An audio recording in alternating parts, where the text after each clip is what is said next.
In terms of corruption, Nigeria has a reputation, as you understand very well, for very massive corruption. I also know.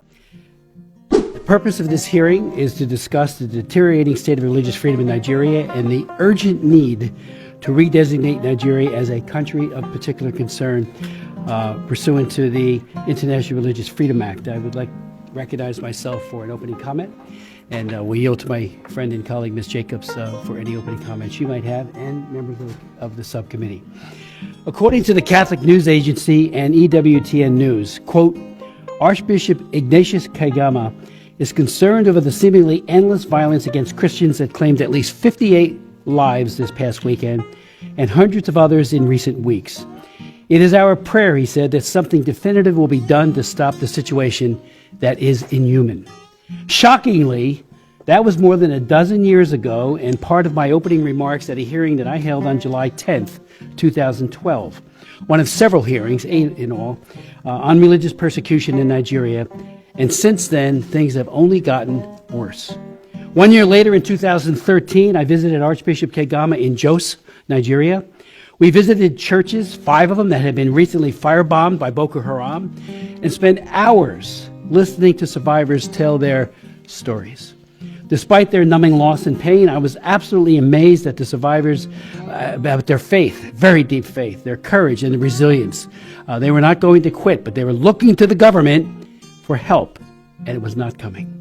I also met with an evangelical believer named Habila Adamu. Dragged from his home by Boko Haram terrorists, he was ordered to renounce his faith. With an AK-47 pressed to his face, he was asked, "Are you ready to die as a Christian?"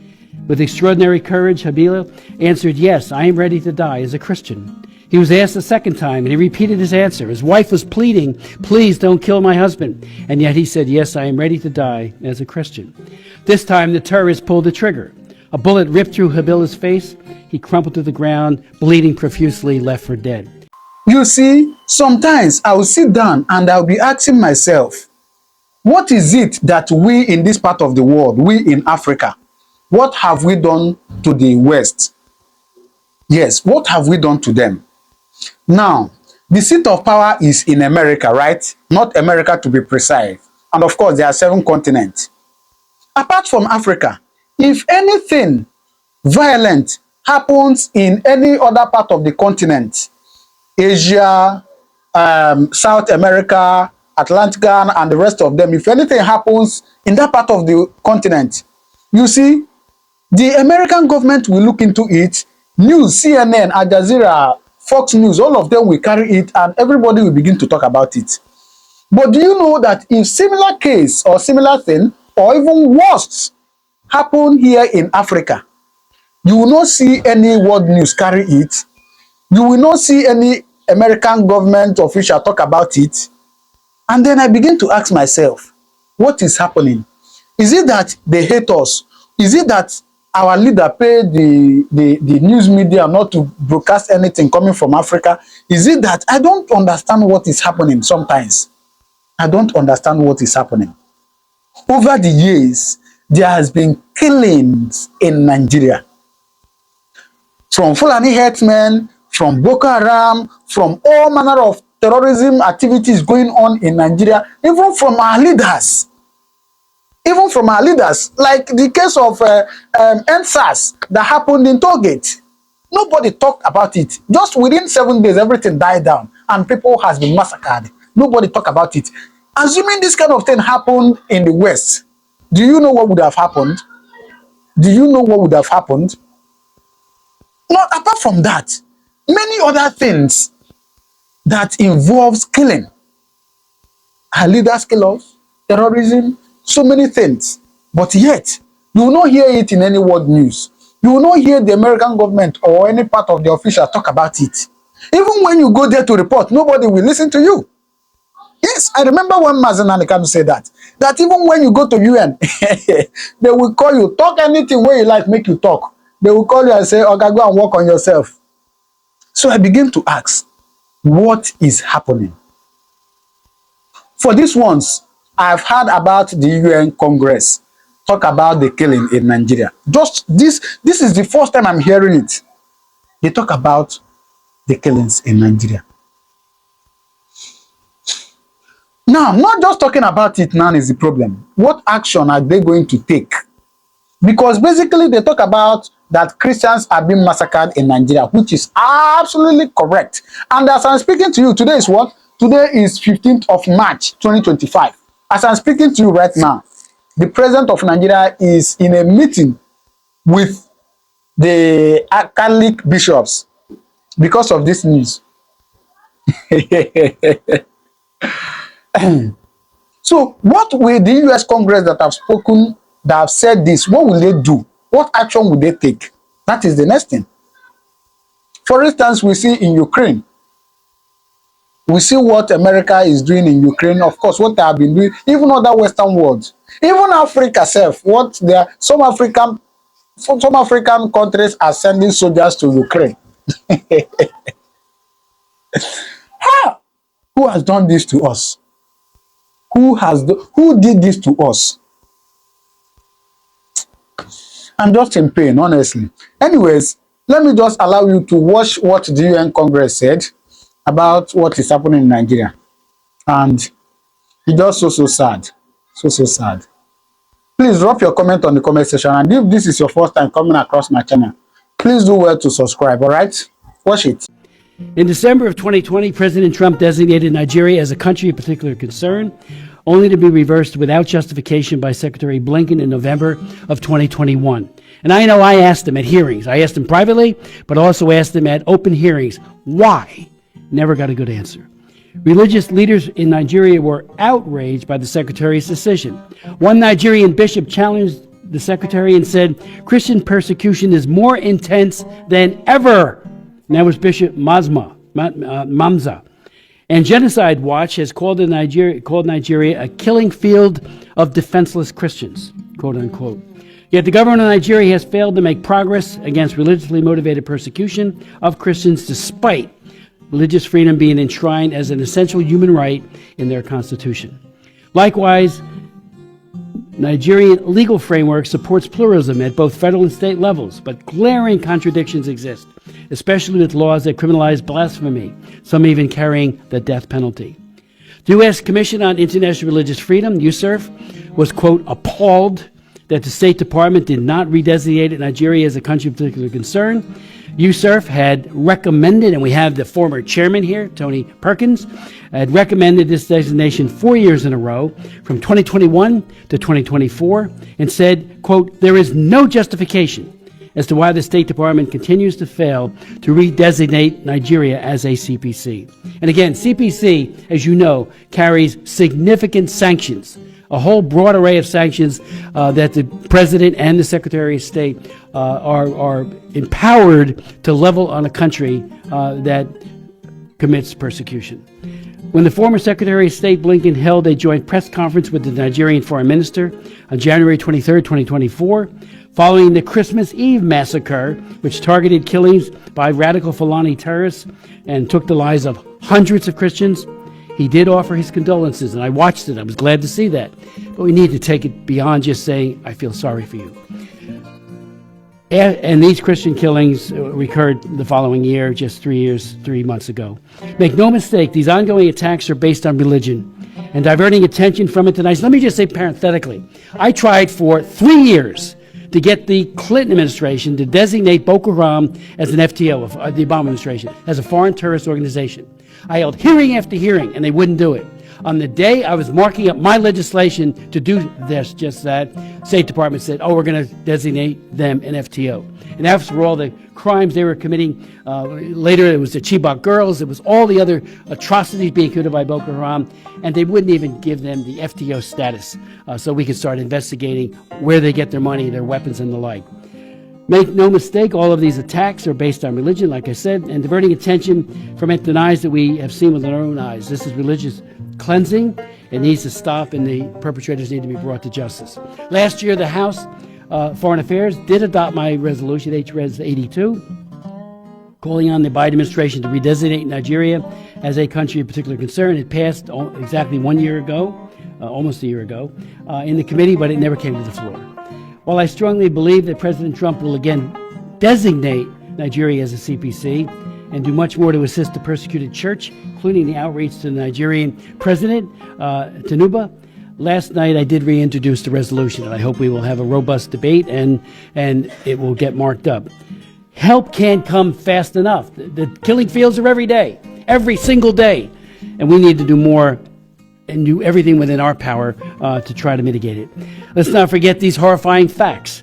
Northern Nigeria, and this is just northern Nigeria alone, has seen the destruction of over 18,000 churches since 2009. 18,000 churches. I saw 5 of them, totally burnt out, and many people killed with car bombs and the like. An August 2024 report from the Observatory for Religious Freedom in Africa found that 55,910 people were killed and 21,000 people were abducted in the context of terror groups in Nigeria within just 4 years, from October 2019 to September 2023. I would point out that approximately 34,000 are moderate Muslims that have been murdered in Islamic attacks, and we speak out for them as well. I have met with imams in Nigeria, and if they speak, they're visited that following week by one of these radical Islamist groups, and it's not pretty. They'll kill them or do other kinds of mischief. About 5 million Christians have been displaced and forced into internally displaced person camps, IDP camps, within Nigeria. The 2023 watch list released in January by Open Doors this past January found that 89% of Christians, 89% of the Christians who were martyred in the world are in one country, Nigeria. The targeted violence starkly highlights the precarious state of religious freedom in Nigeria. Again, we're asking the president, Tinubu, he's got to take action. And we're going to, I'm hoping to lead a delegation to Nigeria. We've got to raise these issues, but it starts at the top. I've been to Abuja many times. The president has real power. He can do it. And we're calling on him to do that.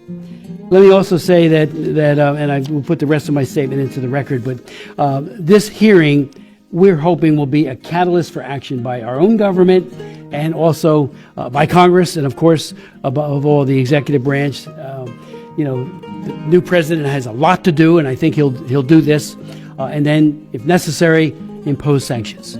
Where that has happened, there is change. Where it doesn't happen, the status quo, the killing fields continue. I'd like to yield to Ms. Jacobs for any opening comments you might have. Nigeria now ranks 6 out of 66 on the just released 2025 Global Terrorism Index.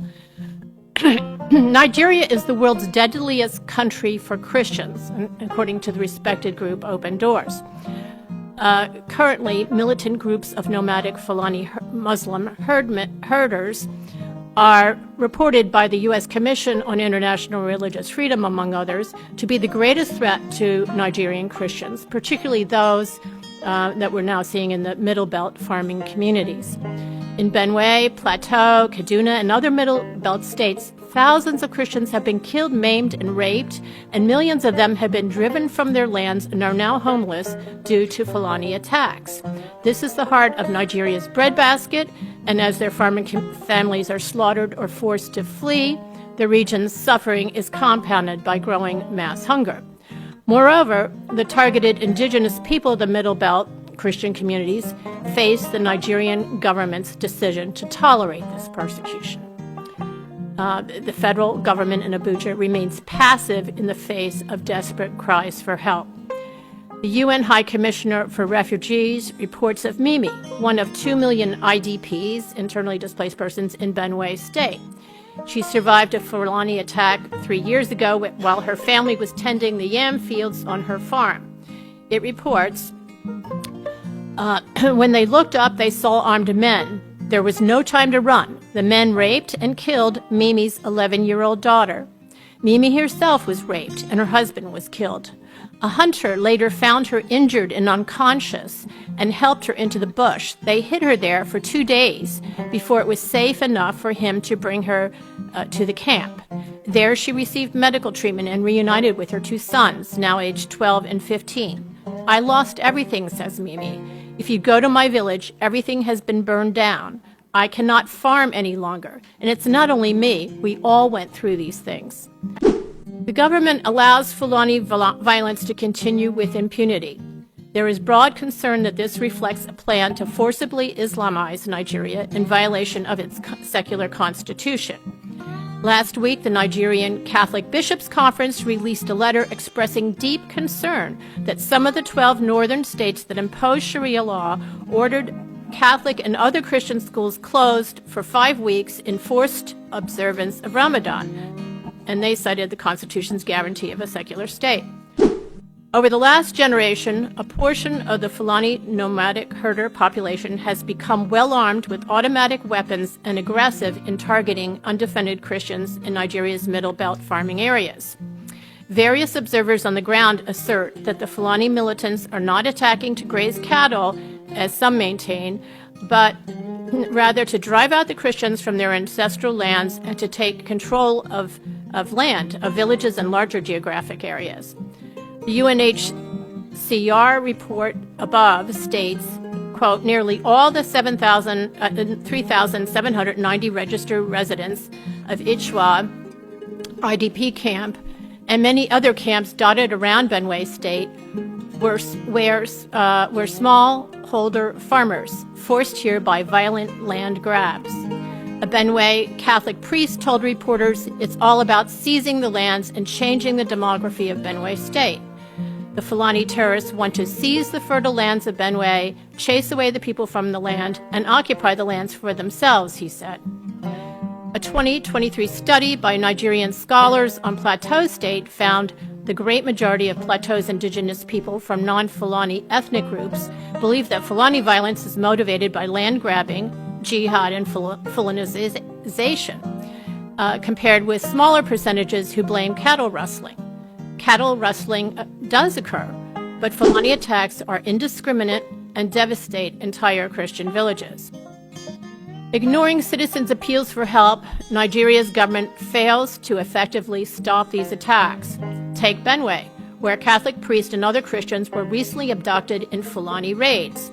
A priest identified to the press 3 key areas along the Benue River, and he names them. It's in my testimony, where Fulani terrorists crossed from Nasarawa State to attack overwhelmingly Christian villages in Benue. The government ignores church pleas to place military posts near these known hotspots or have naval patrols on the river, a Benue priest told me. Or Kaduna, where on February 26th, Truth Nigeria reported over 200 Christians are being held hostage, starved, and tortured in a camp near an army base in a wooded area off the busy Kaduna-Abuja expressway. It came to light when 3 months after being abducted from their homes, 8 hostages in dire condition were released after a ransom payment of equivalent to $27,000. They had been chained, whipped, and starved and referred to as infidels by captives speaking the Fulani's Fulfulde language. They witnessed others dying from starvation or shot dead when the ransoms didn't come. And as far as we know, it's still there. And just last weekend, a Christian from Adamawa State, Sunday Jackson, had a death penalty upheld by the High Court of Nigeria for, in self-defense, killing an attacker on his property. The pontifical aid to the church in need counts scores of priests' kidnappings in Nigeria, with over 20 murdered in recent years. 7 Catholic priests have been kidnapped since January. A week ago, Father Sylvester of St. Mary's Church in Kaduna was kidnapped and slain. 2 pastors in Kaduna and Gombe states with the Evangelical Church of Winning All were murdered this year already. Abuja's Archbishop Kagame strongly criticized the escalating kidnappings of Catholic priests, citing, quote, poor leadership at all levels, local government, state government, and federal government. Some conclude that Abuja's passivity, including failing even to collect data on the attacks, shows government complicity. The board chair of the Nigerian private group International Society for Civil Liberties and the Rule of Law is among them. The State Department report on international religious freedom solely gives a neo-Marxian materialistic theory for Fulani aggression. It describes the relentless attacks against Christian farming families on their own farms and violence against priests and pastors in their church and rectories as clashes between two rural socioeconomic groups fighting over scarce natural resources, a result of climate change. It ignores the evidence. It overlooks possible radicalization of Fulani herdsmen who travel across porous borders in the Sahel and northeastern Nigeria, regions recognized by the U.S. government as terror hotbeds. It shows no concern for their automatic weapons, distributed reportedly by the Mayeti groups, the cattle breeders, lobbying association members. It disregards the Nigerian government's toleration of this violence by allowing it to continue with impunity.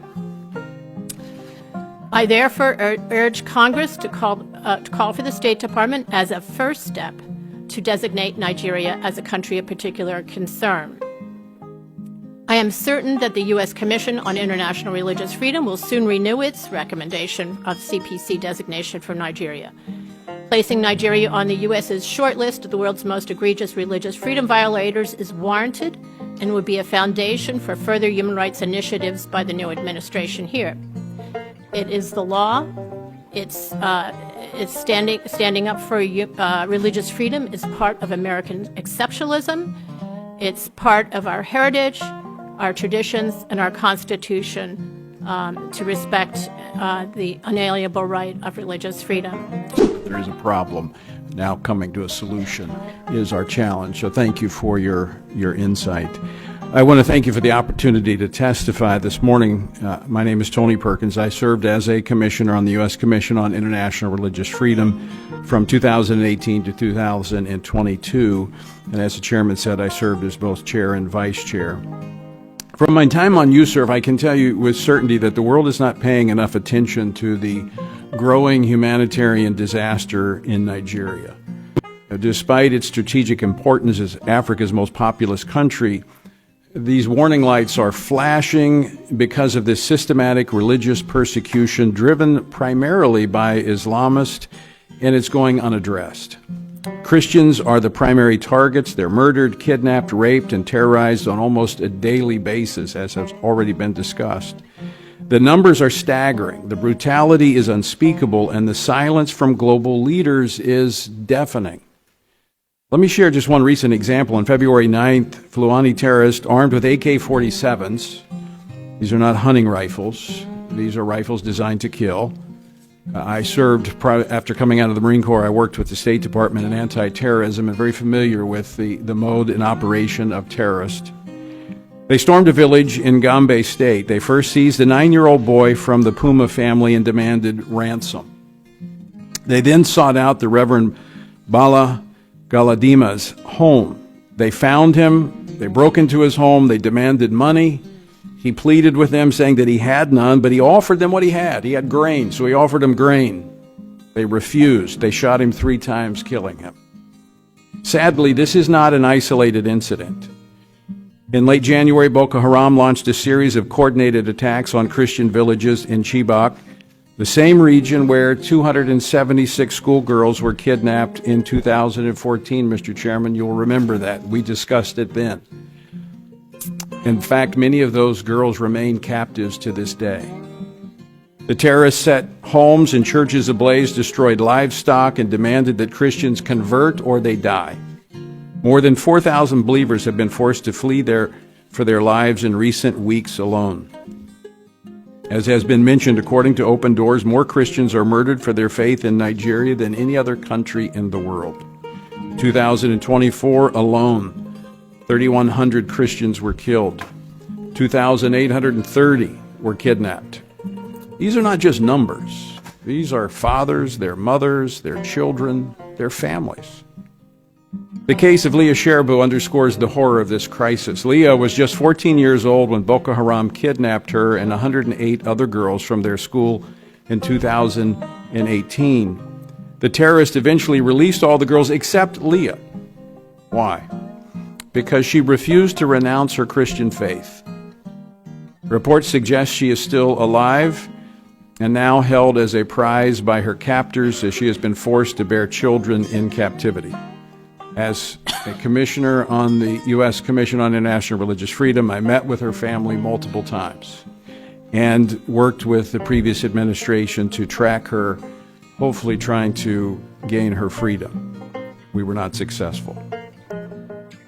This is what religious persecution in Nigeria looks like. It is violent, it is brutal, and it is worsening. In 2020, the Trump administration, based on recommendations from USCIRF, and I was a part of that leadership team, Nigeria was designated as a country of particular concern. This was an essential step, recognizing the Nigerian government was failing to protect religious minorities from systematic violence. Yet in 2021, the Biden administration inexplicably removed Nigeria's CPC designation, despite the fact that attack against Christians had increased. Former Secretary of State Antony Blinken later suggested in a meeting with USCIRF members, which I was present, that these massacres were caused by climate change, that desperate Fulani herders were simply looking for pasture land. Let me be clear, this is not about climate change. It's about a violent extremist ideology that seeks to eliminate Christianity from Nigeria's northern and central regions. The evidence is undeniable. This is systematic religious violence. The U.S. government must act, and they must act now. Nigeria must be redesignated a country of particular concern. Biden administration's removal of this designation was a reckless mistake that emboldened the very terrorists who are slaughtering Christians.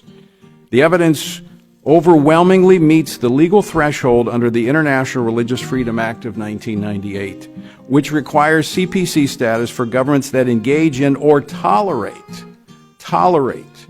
severe violations of religious freedom. That's exactly what Nigeria's government has done. It has failed to protect all of its citizens from religious violence. The U.S. must impose consequences. Under the International Religious Freedom Act, the President has the authority to take action against CPC-designated nations, including economic penalties. The U.S. should apply targeted sanctions against Nigerian officials who are complicit in religious persecution, as well as suspend certain trade benefits until concrete actions are taken to protect all Nigerians. Religious freedom protection must be tied to U.S.-Nigerian relations. The administration should make it clear that Nigeria's treatment of religious minorities will directly impact diplomatic and economic relations, including trade agreements and security assistance. Finally, the U.S. must reappoint a strong, high-profile ambassador for international religious freedom. During the first Trump administration, this role was used effectively under the leadership of Ambassador Sam Brownback to apply global pressure on persecuting nations. The momentum for that must be regained. In closing, Mr. Chairman, it is time for the United States to send an unmistakable message, to draw a red line. The slaughter of Christians and other religious minorities in Nigeria will not be tolerated. If Nigeria continues to allow terrorists to burn churches, execute pastors, and kidnap schoolgirls with impunity, there must be consequences. This is not just about Nigeria. It is about the future of religious freedom, the stability of Africa, the moral credibility of the United States. If we fail to act, make no mistake about it, this crisis will spread. Refugees will flood into neighboring countries. Terrorists will grow bolder. And America's silence will embolden jihadists worldwide. Chairman Smith, members of the committee, thank you for helping raise awareness of the need to redesignate Nigeria as a country of particular concern. The world is watching, but more importantly, the religious persecution and those who are the victims of that in Nigeria are watching. They're waiting to see if America will stand with them and for them. Thank you, Mr. Chairman. Thank you very much, Mr. Perkins, for your testimony and your leadership as well. And your work on the Religious Freedom Commission was legendary. We do have Maureen Ferguson here with us today, who's a commissioner on the Religious Freedom Commission. Dominic Cuso, who's a pastor from my district, who's very involved with the religious freedom issue. Thank you for being here. And I'd like to just point out David Trimble is here as well from RFI. When I did the bill in 2019, it was a religious freedom, Frank Wolf, we named it after Frank Wolf, Got it passed in the Senate. It was dead in the water on the Senate side, and he did so much to get it passed, and I want to thank him for that, because otherwise it would have been just another House-passed bill, like we all know. It goes over to the Senate, and that's the graveyard of legislation, but I want to thank him for what he did to get that through. I'd like to now recognize, and again, thank him profusely for traveling here, and at great risk. Bishop, the floor is yours. Thank you, Mr. Chairman and members of the committee, for giving me an opportunity to be heard at a critical time in my country, and particularly my state, Benue. I am Wilfred Chikbanabwe, that appear here as the bishop, the Catholic Bishop of Makurdi Diocese, the capital of Benue State in Nigeria. I am the shepherd of one of the 4 dioceses, Catholic dioceses in Benue. We have others, Anglican, Methodist, and Pentecostals, which certainly Benue State has a population of about 6.1 million people, 2 million of whom are those under my care as the bishop of the diocese. Benue State is about 98% Christian, with very few Muslims living in towns. Nigeria, and eventually my diocese and the state of Benue, have become in recent years one of the most dangerous and insecure places for Christians. Christians and Muslims are nearly evenly divided among Nigeria's large population of over 200 million persons. Islamist extremists are fiercely contesting the possession, control, and governing law of the land, especially in the country's northern and central regions, the latter of which is where Benue is located. There are constant ethnic, political, and religious conflicts over land and allegiance. Constitutionally, we are a secularist country, but our unity has been fragile. Political and religious actions and even public speech have been carefully managed to avoid accusations of religious bias and political tensions. Today, the clear influence of Islamist extremists has changed the traditional social dynamics of tribe, ethnicity, religion, and the social status in Nigeria. Because just recently, at the beginning of the Ramadan fast, 12 states in northern Nigeria have declared closed schools so that they attend to this. And you can imagine which other country in the world does that. Saudi Arabia is not doing it. Afghanistan is not doing it. Baghdad is not doing it, but then Nigeria is practicing. What kind of Islam are they practicing? 12 states, and not only Muslims are living in these places. What happens with the educational program or curriculum of the country? But this is what we are going through every day in Nigeria. A long-term Islamic agenda to homogenize the population has been implemented over several presidencies through a strategy to reduce and eventually eliminate the Christian identity of half of the population. This strategy includes both violent and non-violent actions, such as the exclusion of Christians from positions of power and adoption of such church members, the raping of women, the killing and exploitation of Christians, the destruction of churches and farmlands of Christian farmers, followed by the occupation of such lands by the Fulani herders, and also changing the names of these villages. They are taking over the places, so you clearly see an expansionist approach and Islamic, and then they are making the people now flee and leave their villages, and they conquer it.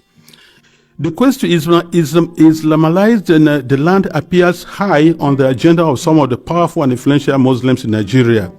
There is a campaign to take land to spread Islam, and there is the hemorrhaging of Christian farmers from the central region of Nigeria and Benue State, and Makurdi Diocese in particular, as they are forced to abandon fertile lands that use to feed the nation, which classify Benue as the food basket of the nation. Militant Fulani herdsmen are terrorists destroying society.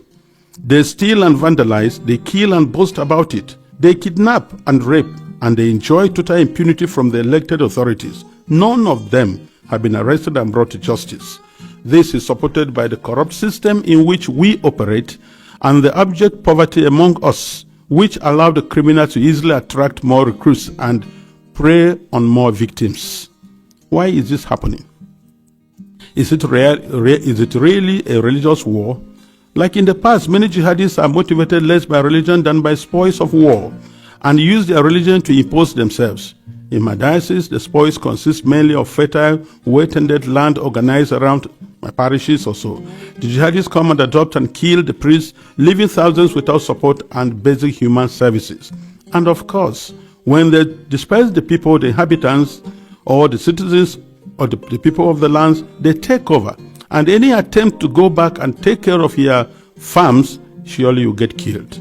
The Makurdi Diocese in Benue State has been the epicenter of the invasion by these herders, who are more like hired guns of cattle oligarchies, who manipulate religion to rally the herders to eliminate the Christian population and cleanse the land in the name of Islam. This objective is behind the relentless attacks against Benue's villages. When we call for help to the police and the army, they do not come. At the end of 2024, several villages were warned by the attackers of the upcoming violence, and the leaders called the police for defense ahead of time. But they did not come, and the Christian massacres, almost customary, took place, killing hundreds in Plateau and Benue, with the worst massacre claiming 47 people. The militant also burned down the 8 Catholic churches of St. Mary's Parish in the Diocese of Boko, which in Benue State, as well as the parish house, clinics, schools, and other houses. The militant Fulani herdsmen bear on defenseless villagers without consequences. They follow orders to conquer, kill, and occupy. They attack even those who have managed to escape into our IDP camps. Thereby, they have no place to run to. And it is unfortunate that the police system in Nigeria, orders have to come from above. And such that once there's a call, and they say they have never responded. And by the time they arrive, these people have left, and the people are now living in the pool of their blood. What I have recounted above is happening not only in Benue State. I believe our experience in Benue is symptomatic of what is happening elsewhere in large parts of Nigeria. The experience of the Nigerian Christians today can be summed up as that of a church under Islamist extermination. It is frightening to live there. Apart from the violent campaigns and attacks against Christian villages, there are now attempts by the Islamic Council of Nigeria and various Islamic groups to impose Sharia law on the Christian populations. Already, 12 states in the north of Nigeria are under this sectarian religious law, and attempts to extend the same to the south of Nigeria, which they have started. This month, governors in the north decided appropriately to close all schools and education institutions during the months of Ramadan, leaving millions of students without learning opportunity for 5 weeks. We live in fear because at any point it can be our turn to be killed, but to remain silent is to die twice. So, I have chosen to speak. I speak on behalf of the millions who are in the camps. In Benue State, in Makurdi Diocese alone, in my diocese, I have about 9 camps. 9. On the 5th of March, which was Ash Wednesday, we visited one of the camps, and many of my priests and religious went to the other camps, distributed them to begin the Ash Wednesday with our faithful who are there, because we are the voice of the voiceless. We have to talk for the defenseless. We have to talk about the weak and those who cannot talk about themselves. In one of the camps called the Mega Camp, there were over 3,000 inmates of that camp, and which was a record given to us by government. I speak on behalf of them and those children who have no husband, who have no father, and even their own voices taken away by the politicians who promised to help them, but have become the willing tools of the jihadists because they are talking politically correct statements, looking for next elections to come. I speak on behalf of those whose loved ones have been killed, but no one has even offered a word of consolation to them. I speak on behalf of the thousands of young girls who have been adopted and raped because no one, not even the media, mentions them anymore. Foremost, I speak on behalf of my flock who are unable to worship freely and unable to return to their ancestral farms and homes because that land has been ruthlessly taken from them by the armed herdsmen. And where they say they want to live in peace with the natives, if you must farm, you have to pay tax to hire the land which belongs to you. That is slavery, to say the least about it. As prosperous Nigeria is in the African continent, and tell you, if there's outbreak of war in Nigeria. No country around us, Chad, Niger, Ghana, Guinea, Togo, no country can contain the population that will flee to these places. No country can be able to house over 5 million refugees. It's not possible because of that. And if 1 million refugees run to Chad and Niger, they'll collapse that country because there'll be no plan to take care of them. So we have to be very careful. Today, I urge you all to use every means within your mandate to start developing a strong and good relationship with Nigeria, where you know that when you speak of human dignity, you are also speaking of the same God-given right you believe is unalienable. Consider that Nigeria can be your ally, but it cannot be one where half the population is in the process of being murderously eliminated. Work with us, the churches, and other Nigerians of goodwill. We are working for a peaceful and prosperous society, and our desperate plight has been set aside U.S. policy for too long, to the cost of thousands of lives.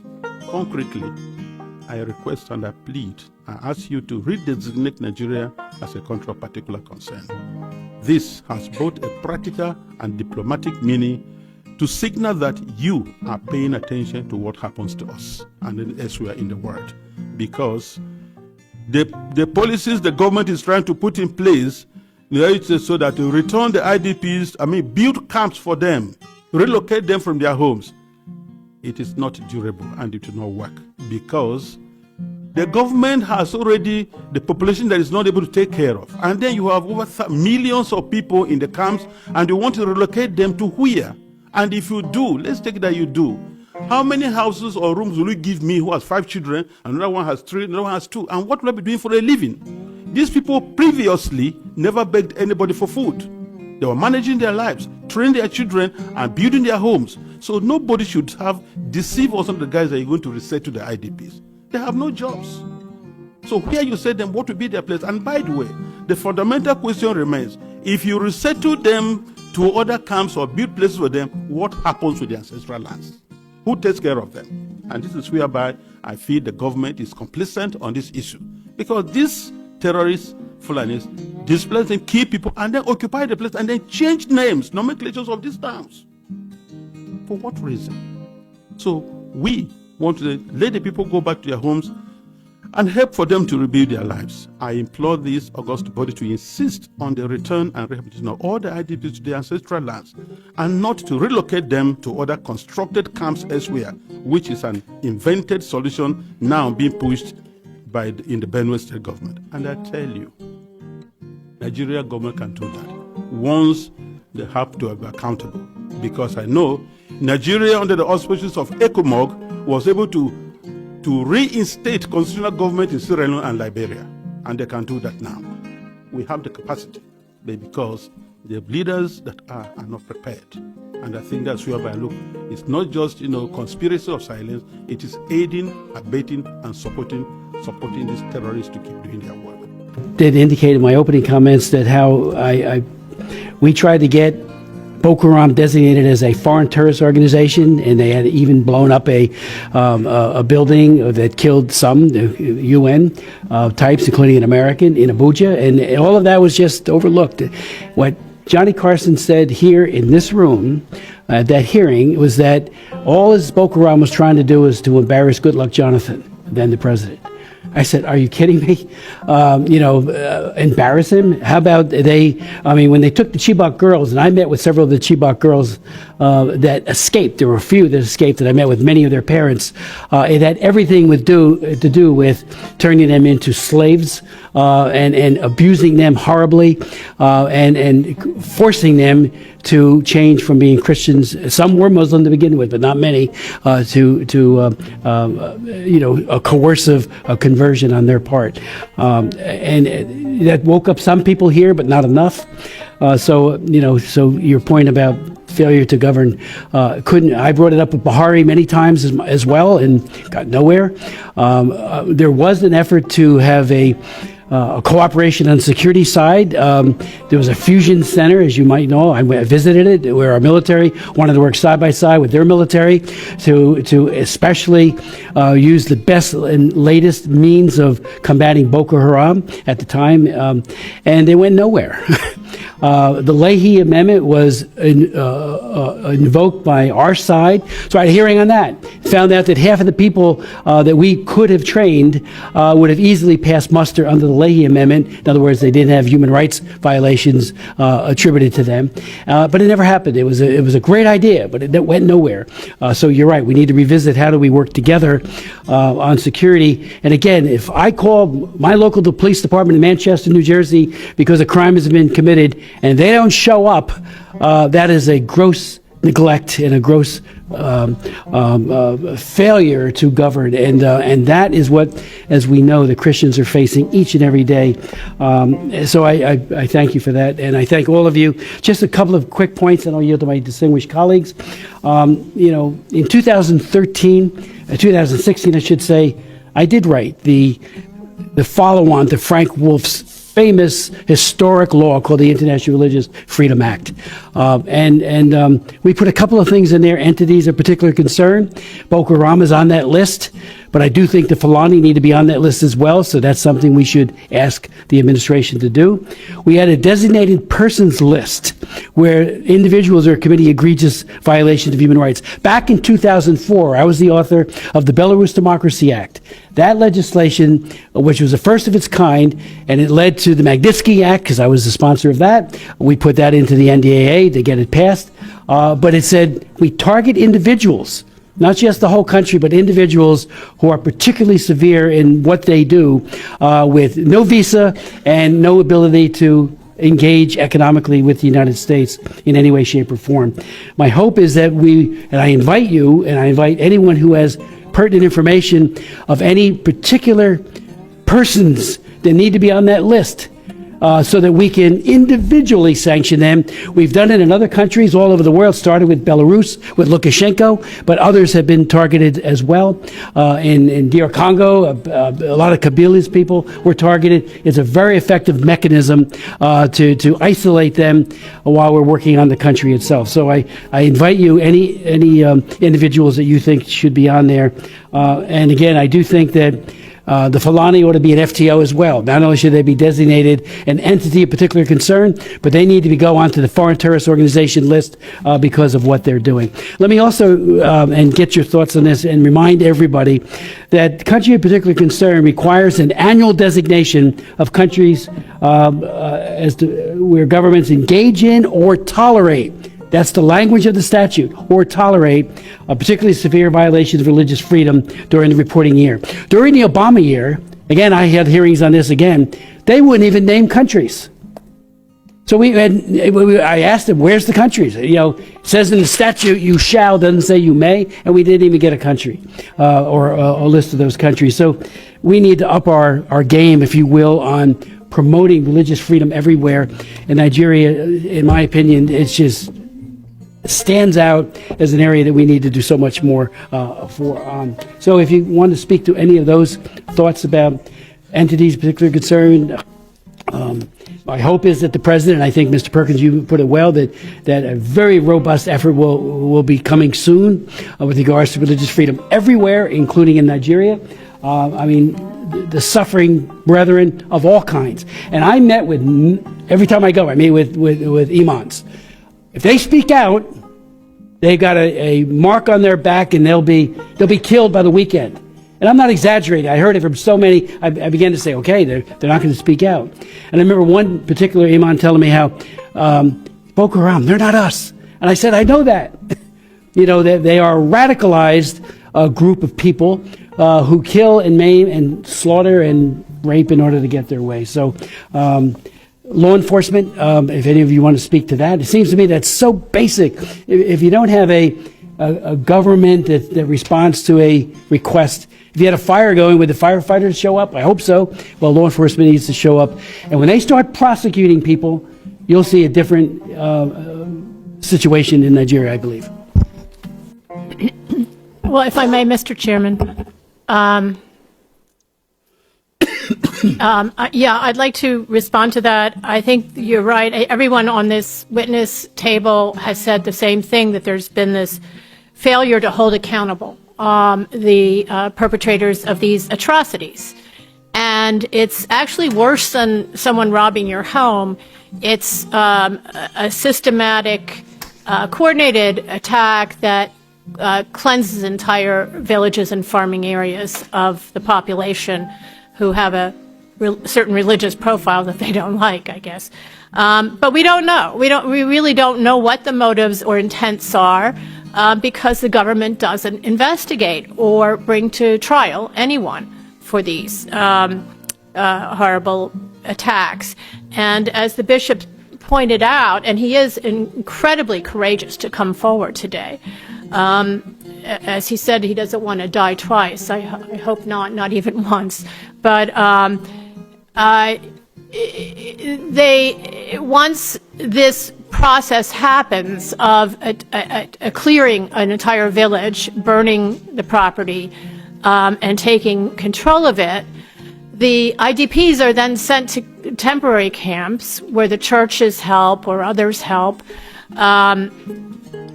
and feed them and sustain them until they're permanently relocated somewhere else, maybe a bigger camp, maybe to other parts of the country, maybe outside the country. This is not making any sense. It's not sustainable. And I think there has to be personal pressure because the government is not, has no political will. So no amount of programs are going to help this unless there is help resolve the situation if there's no political will to do anything. And that's what we're seeing over and over, year after year, 20 years of the Fulani herdsmen armed to their teeth with AKs. According to scholars who've written about this, Nigerians, that these guns are given to them, these weapons are given to them by the breeders, the cattle breeders, the cattle oligarchs, as the bishop called them. And they have to be held accountable. Also, the top people in the government have to be held accountable on a personal level. They want their visas, they want their bank accounts in the United States. I think this would have teeth. It's already law, and we should be getting the names of the criminal justice people who are failing, who are in the leadership of the government. And you're right. Nigeria is America's most important partner in Africa, and it is a land of the future. And there's a lot of promise there, and we need to help them get control of the out-of-control terror, and particularly this Fulani problem, whatever you want to call it, terror or criminality. Ms. Jacobs. So you have seen it. What do you think? Oh, it's just a painful one. Just a painful one. Drop your comment on the comment section. Thank you. God bless you.